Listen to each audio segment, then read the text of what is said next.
Premier Jacinta Allan's deputy, Ben Carroll, says he will put his hand up to become the next Labor leader. It comes after a delegation of Labor MPs met with the Premier to urge her to resign and told her she had lost the majority support of caucus. The Premier has written to the party's state secretary to say she will contest any leadership ballot.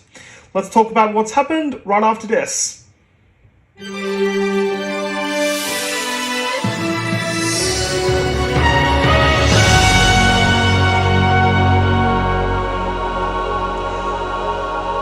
Victoria's Deputy Premier Ben Carroll has confirmed he will put his hand up to become Labor leader, setting the stage for a showdown with Premier Jacinta Allan. It comes after a delegation of Labor ministers and MPs met with Miss Allan this morning and urged her to step down, telling her she had lost the majority support of caucus. In a post on social media platform X, Mr. Carroll said a group of his colleagues had asked him to nominate for the leadership position. It is clear that the Premier has lost the majority of our caucus. As such, I have visited Premier to inform her that I will be nominating for the leadership of the Labor Party, he said in the post. The decision is not easy, but the stakes at the upcoming election are simply too high. The Deputy Premier had previously insisted he was committed to standing by Miss Allan. In June, Mr. Carroll was asked by reporters whether he would urge Miss Allan to step aside, which he responded to with a resounding no. I can look at you in the eye and say that, Premier, he told Miss Allan in an exchange at the time. I want to serve Jacinta Allan. I got a young daughter at home and I couldn't be more proud to make sure she grows up and knowing that I supported Jacinta Allan to be a world-class Premier and get re-elected in her own right. Early this morning, Miss Allan wrote to the Labor Party's state secretary to indicate she would fight any leadership challenge.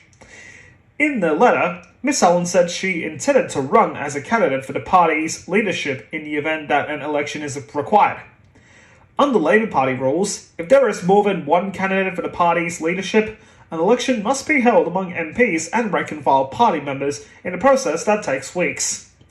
The delegation of ministers who met with Ms. Allan this morning included Luba Gregorovich, Leslie Blandthorne, Anthony Carbines, Gabrielle Williams, Colin Brooks, and Ingrid Stitt, as well as MPs Matt Hilakari and Ella George. It is understood Ms. Allan demanded the ministers and that delegation resign from cabinet, but that they refused. Labour's Victorian ministers were today at Parliament for a pre-planned cabinet meeting. Labour has struggled in polls in recent months, with News Corp reporting in June that a majority of voters believed it was time for Miss Allan to be replaced as Victoria's Labour leader. Miss Allan's response to alleged corruption in the taxpayer-funded Big Build scheme has also caused controversy. There are 4 months left until the state election in November. Speaking on the steps of Parliament this morning, Opposition leader Jess Wilson said Victorians did not want to see another unelected Labour Premier. She refused to say whether she would prefer to be taking on Miss Allan or Mr. Carroll at November's election.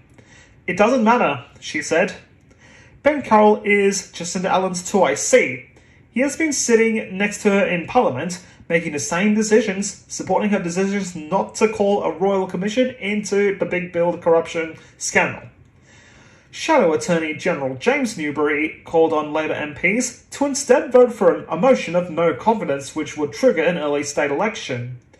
They've admitted they don't have confidence in their own government, so here is their chance, the Liberal MP said. Vote for change, vote for an election tomorrow in Parliament, and we can see Victorians have a say in the future in their government.